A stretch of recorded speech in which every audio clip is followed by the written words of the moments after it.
Are you ready to turn heads? Luxury isn't just worn, it's experienced. Introducing a Layla Cara style and new up-and-coming designer collection where exclusive shoes and bags for men and women meets your feet. How about you take a handbag and wear it in style, where each piece is personally designed by a Layla Carroll herself and handcrafted from the finest material in Italy. Leather, smooth like butter, bold, timeless, distinctly you. Step into true elegance and make your mark with a Layla Cara style where confidence meets craftsmanship. Visit a Layla Cara style and experience the luxury of art that you wear. Chapter 2, Origins of Narcissism. This chapter is going to be about early childhood experiences as well as parenting. So I'm going to talk a little bit more about my childhood experience. Now I'm in my teenage years. So we already talked about me being age 13, what happened at that age. Now we're going to talk about me being age 17 and what happened to me at that age. So keep in mind that I was serious about not allowing someone to take advantage of me anymore. So age 17, I'm going to share that age with you on what happened with me.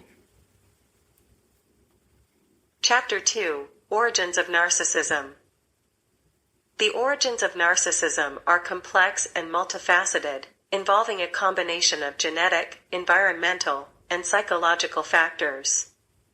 While there is no single cause, researchers and clinicians have identified several contributing factors that may play a role in the development of narcissistic traits and narcissistic personality disorder, NPD.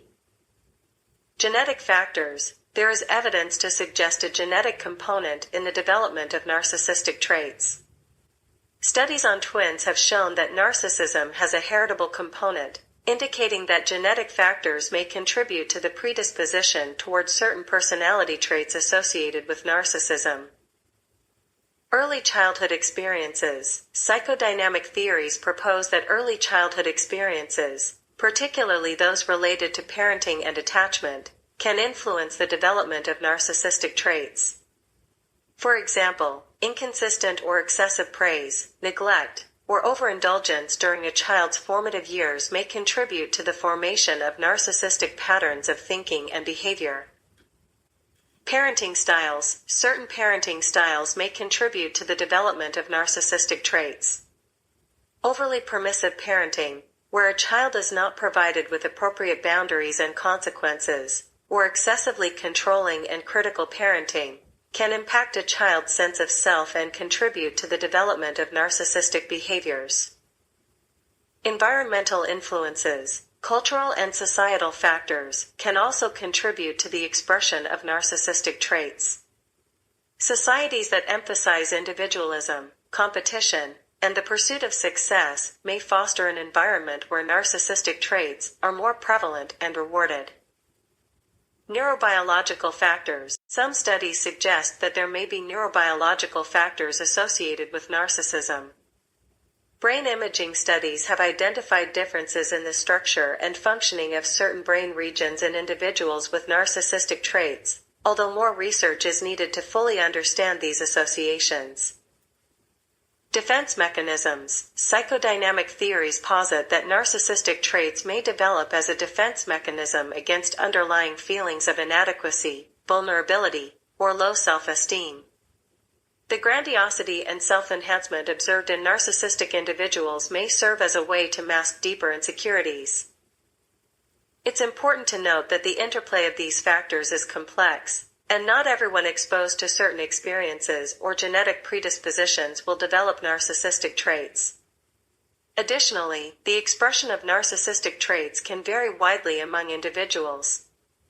The origins of narcissism are an active area of research, and ongoing studies aim to deepen our understanding of the complex interplay between genetic, environmental, and psychological factors in the development of narcissistic traits. Family dynamics and their role in shaping narcissistic traits. When I was 17, I started dating this man named Reggie. He told me he was 22 years old, and I believed him. I introduced him to my mother and brother, just to do the right thing, because I knew they would have found out about him at some point. He came over to our apartment every day after meeting them. I could tell Karam didn't like him. Well, he didn't like any guy I was seeing. That's how he was when it came to me dating anyone. Reggie started telling me what I could and what I could not wear as his girlfriend, as well as taking my money when I got paid from working at a daycare, and I just rolled with it because I thought it was okay. Not knowing later, it was going to lead to him trying to control my every move. People in the apartment complex in the Wheatley Court in San Antonio, Texas took notice of how he was treating me. A lady told my Aunt Vivian, one of my mother's other sisters, about it. Aunt Vivian is Godian's mother, and they both lived in Wheatley Court, 3 buildings over from us. Aunt Vivian called me over to her apartment as I was walking by to go to the neighborhood store. She and her downstairs neighbor were sitting on the front patio. "Niece, come up here for a second. I want to talk to you," she said. I went up the stairs, where they both were, and leaned on the rails to listen. "How old is that guy you are seeing?" Aunt Vivian asked. "He is 22, I said, wondering why she was asking me. "That man has lied to you about his age, sweetheart. I went to school with him. He is my classmate," the neighbor said to me while showing me his picture in her high school yearbook. "Yes, that is him," I said with disgust in my tone. I got instantly upset as I stared at his photograph. "I'm dating an old man," I said out loud. 26 isn't old, and I'm 26, the neighbor said as she took back her yearbook. 26 is old to me. He lied to me. I told him I do not date men older than 5 years than me. Later that night Reggie came over, and he placed his belongings down on a chair. I looked at his wallet sitting on the chair, calling my name to verify his age.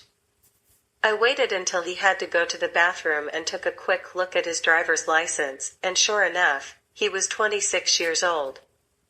At that point, I started planning my escape from him. My brother, as you know, did not like him, told him to get his things, and get out of our apartment. The 2 of them got into a fight, and I jumped in to help Karam, and the 2 of us put him out. Where was our mother at during all this? She had moved back to Bay City, Texas, to attend to her other house. Karam and I realized it wasn't going to be that easy for Reggie to leave me alone, so he felt it would be best for me to move back to Bay City with Mom. I didn't like that idea at first, because I didn't want to live in Bay City. My best friend Cindy lived in San Antonio, and I didn't want to leave her behind. But I knew how Reggie was so controlling, and he wasn't going to give up that easily, so I packed up all my belongings and Karam drove me to Bay City in his car. After 2 weeks of being in Bay City, Reggie showed up at my door. I had just gotten home from school and fallen asleep in the living room on the sofa. I looked out the window and was surprised to see him on my doorstep.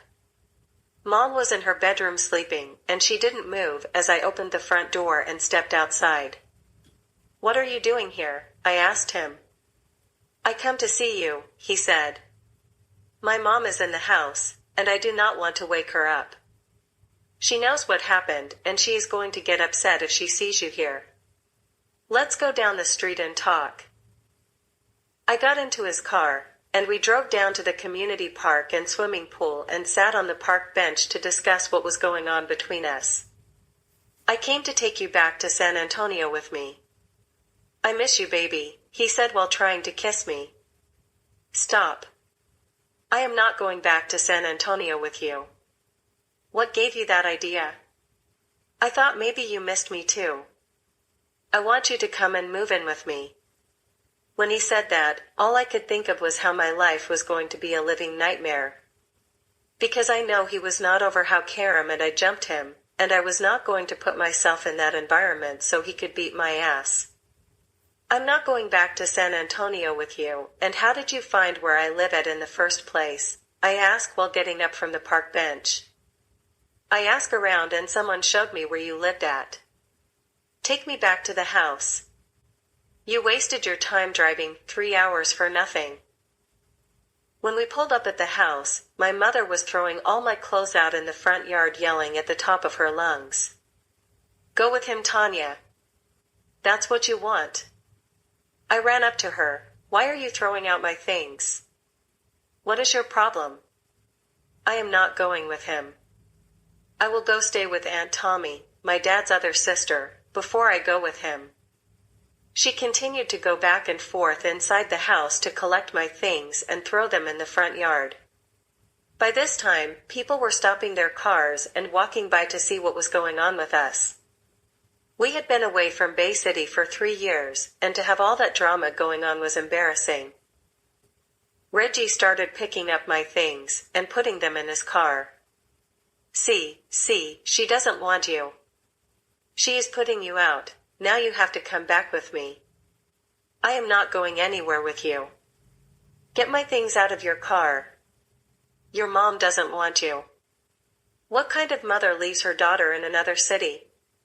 He pissed my mom off even more when he said that, and both of them started arguing with each other. That got under my skin. One of Mom's childhood friends got out of her car and came over to us. Young man, you are in the wrong place to be doing this. We just called the police, and like Tanya said, get her things out of your car and go on your way. I have known Tanya her entire life, and she is a good girl. I don't know you, but what I witnessed is I know Tanya is not happy with you talking to her mother like this. The cops are on their way.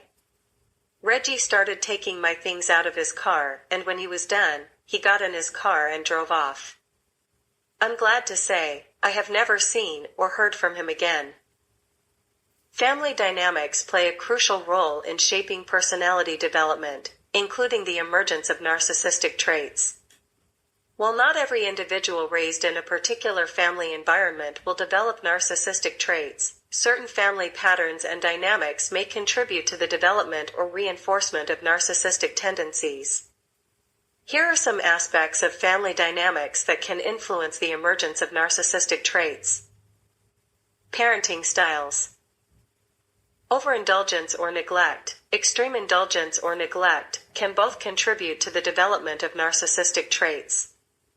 Overindulgence, where a child is excessively praised and rarely faces consequences, may foster a sense of entitlement. Conversely, neglect or inconsistent attention can lead to a craving for external validation and admiration. Inconsistent boundaries. Families that fail to establish clear and consistent boundaries may contribute to the development of narcissistic traits. A lack of appropriate limits can lead to a sense of entitlement and an expectation that one's needs will always be prioritized. Parental modeling. Modeling narcissistic behavior. Children often learn by observing their parents. If one or both parents exhibit narcissistic behaviors, such as a constant need for admiration, lack of empathy, or an inflated sense of self-importance, children may internalize these traits as normal or adaptive. Lack of empathy. A family environment where empathy is lacking or not prioritized may contribute to a child's difficulty in developing empathy for others. Empathy is a key component of healthy social and emotional development, and its absence can contribute to narcissistic traits. Family hierarchies and roles.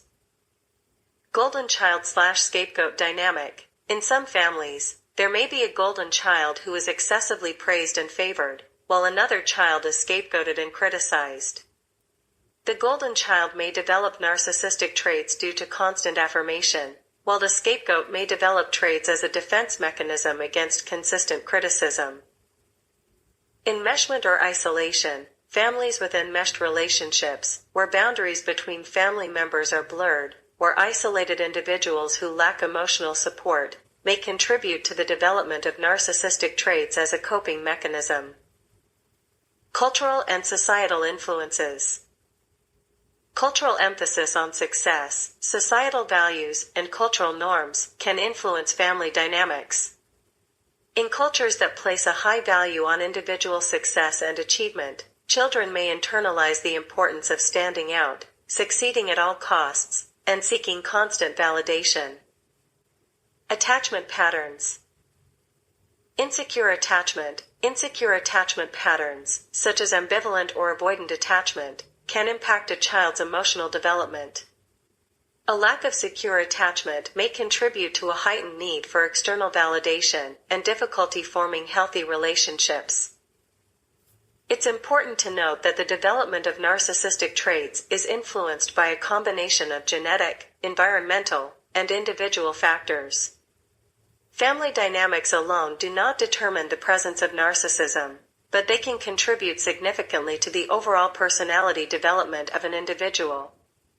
Professional intervention, such as therapy, can be valuable in addressing and modifying these patterns if they contribute to problematic narcissistic traits. Genetic and environmental factors contributing to narcissistic personality development. Narcissistic personality development is influenced by a combination of genetic and environmental factors. Understanding the interplay between these elements can provide insights into why certain individuals may develop narcissistic traits. Here's an overview of the contributions of genetic and environmental factors. Genetic factors. Heritability. Studies on twins and families have suggested a heritable component in narcissistic personality traits. Certain genetic factors may contribute to the predisposition for traits such as grandiosity, assertiveness, and self-confidence. Personality traits. Genetic influences on personality traits, such as extroversion and conscientiousness, may indirectly contribute to the development of narcissistic features. For example, a genetic predisposition toward high extroversion might contribute to the exhibition of outgoing and attention-seeking behaviors. Neurobiological factors. Some research suggests that there may be neurobiological correlates associated with narcissistic traits. Variations in brain structure and function, including regions related to empathy and self-reflection, may play a role in the development of narcissistic personality features. Environmental factors. Parenting styles. The way parents raise and interact with their children can significantly impact personality development. Overly permissive parenting, excessive praise without appropriate challenges, or, conversely, neglectful or critical parenting, can contribute to the development of narcissistic traits. Attachment patterns. Insecure attachment patterns, such as an inconsistent or avoidant attachment, may contribute to a heightened need for external validation. A lack of secure attachment during early childhood can impact emotional regulation and interpersonal relationships. Modeling behavior. Children learn by observing the behaviors of significant others, particularly parents. If parents exhibit narcissistic traits, children may internalize these behaviors as appropriate or adaptive, leading to the development of similar traits. Societal and cultural influences. Cultural values and societal norms can shape the expression of personality traits. Societies that emphasize individualism, competition, and achievement may foster an environment where narcissistic traits are more likely to emerge and be reinforced. Peer influences. Interactions with peers and social environments also play a role in personality development. If an individual is consistently reinforced for narcissistic behaviors within their social circles, these behaviors may become more entrenched. Gene-environment interaction. We'll be back after a quick break. If you haven't already, check out my luxury shoe and bag collection, a Layla Cara style. Each piece is personally designed by me and handcrafted from genuine Italian leather, whether you're dressing up or keeping it casual. These pieces were made to help you walk with confidence, because real style starts from how you feel. Go to alelacarolstyle.com and experience these bold, timeless, and completely all you. Check it out. You might find something you like. Epigenetics. Epigenetic processes involve changes in gene expression influenced by environmental factors. While an individual may have a genetic predisposition for certain traits, environmental factors can impact whether and how these traits are expressed. Stressful life events. Traumatic or stressful life events, such as early childhood adversity or significant losses, can interact with genetic predispositions to influence the development of narcissistic traits or the exacerbation of existing ones. It's important to recognize that the interaction between genetic and environmental factors is highly complex, and there is no single pathway to the development of narcissistic personality traits. Additionally, not everyone exposed to similar environments or possessing certain genetic factors will develop narcissistic traits. The interplay between nature and nurture is dynamic, and individual differences must be considered in understanding the origins of narcissistic personality development. I ran away from home. After Reggie was long gone and never heard from again, I continued on to complete the 11th grade of high school. By the summer of 1996, I was ready to move back to San Antonio. I had kept in touch with Cindy through letters in the mail and had been planning to move in with her, her mom, stepdad, and her 3 baby brothers. They had an extra bedroom that no one was using, and her mother told me I could use it. By this time, I was 18 years old, and I knew I could go anywhere without my mother interfering. My mother knew I wanted to move away from Bay City and start my own life. But she wasn't having it, so I had to make plans without her knowing it. I was working at Sonic Drive-In Hamburgers and had been saving my money to make that move for months. Mom wanted me to live with her forever, and if she was still living in San Antonio, I would have stayed with her until I graduated from high school. Although she was not an easy person to live with, she had her controlling ways as well. Not much different from any guy I have dated or married. The morning I chose to leave Bay City was tough for me.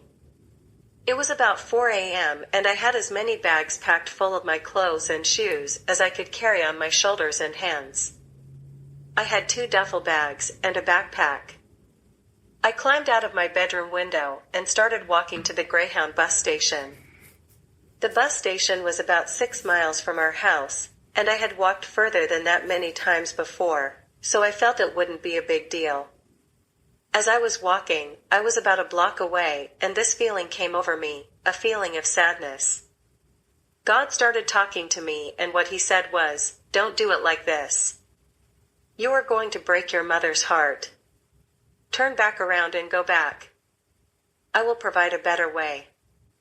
I turned around and walked back to the house and climbed back through my bedroom window and started praying.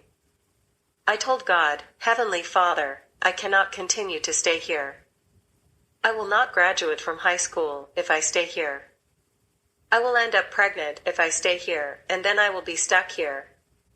I just want more, and Mom is taking my money every time I get paid. How many times a light bill is due in a month? God, if I go back to San Antonio, will you take care of me and keep me safe? Won't you help me graduate and get a job?" After waking up that morning around 10 a.m., Mom was at work and Karam had gone into the Navy. I heard God's voice again, "Write her a letter." So, I got out a pen and paper and wrote Mom a letter. I put my heart into that letter explaining to her why I had to leave Bay City, what my plans were going to be when I got there, and I gave her Cindy's address to let her know where I was going to live. When I was done writing the letter, I placed it in an area where I knew she would see it. Then I sat outside on the porch to think and watch people drive and walk by because we lived on a main street. Bay City, Texas is a small town where everyone knows everyone. I saw someone I knew driving by, and I stopped him to ask for a ride to the bus station. He agreed to take me. I cannot believe you are going, he said. I told you I was going to move back. I know, but your mom is going to be sad. I will not do well if I continue to live here. There is nothing here for me. I have to leave. Plus, all my friends are in San Antonio. But you have friends you grew up with here, and most of your family live here. You have a point, but I am still leaving. I just don't want to walk to the bus station. The next bus is leaving in an hour. When I got to San Antonio, I got enrolled in school at Fox Tech and got a job working at Wendy's old-fashioned hamburgers. Both were downtown, which made it easy for me to ride the city bus, via, to get to them. I continued to run track and field and got good grades, and graduated from high school. Mom had moved back to San Antonio, and I moved back in with her. Karen was still in the Navy, and things were going well. Until I met my first husband, Eric. Chapter 3, The Mask of Narcissism. Okay, so Chapter 3 will be the next one, but I want to talk a little bit more about Chapter 2. I went through a growing pain era. That was my rebellious stage. So when my brother was 16, that was his rebellious stage. But when I turned 17, that was my rebellious stage. I didn't really care about anyone telling me what to do. I felt like at 17, I'm about to be grown. I can go on my own and do what I want to do. I have been planning my exit since I was 16. So, I mean, yeah, it's kind of crazy, but you have to understand, I was living with a mother who was very controlling. And that's where all the narcissistic behavior started from. So I'm going to put it like that. That's where all the narcissistic attraction came from. Because you attract what you are used to and you think it's normal. And just like I wrote in my book, when you have these type of people around you and it's like that constantly, you think it's normal. But you don't really realize until as you get older and you're tired of all that drama, you're tired of people trying to control you. When you get tired, put it like that, when you get tired of being sick and tired, that's when you start seeing things differently. So that's what happened with me, but it didn't happen to me until later on when I married my second husband, Nikita. So when I was 17 years old, when I made the choice to leave, it was a very hard decision for me. It was so hard for me. And the reason why it was so hard was because I knew my mother did not want me to leave. She was trying everything in her power to keep me to stay with her. I'm her only daughter. Okay, she also had my only son, but my brother had left and went to the Navy, and it's just me and her. So who's she gonna have, But I knew I couldn't risk my future by giving her what she wanted and not giving myself what I needed. And I tell my son to this day, a need come before a want. Because all she needed to do was move back to San Antonio. And we could have been together at that point until I moved on and got married or whatever. And she didn't want that to happen either. So when I met my ex-husband, my first husband, Eric, she was the reason why Eric and I moved in with each other. I did not want to live with a man. I didn't want to. I just wanted to be able to stay with her, date my, boyfriend, which was Eric at the time. But then she got to tripping about us being together and put me out. And I didn't have nowhere else to go. So, of course, me and him ended up getting a place together. And that's the way that went down. So, Chapter 3 talks a little bit more about that. Are you feeling overwhelmed and exhausted by stress? Introducing Stress Management with Imaging Coaching, your ticket to a calmer, more balanced life.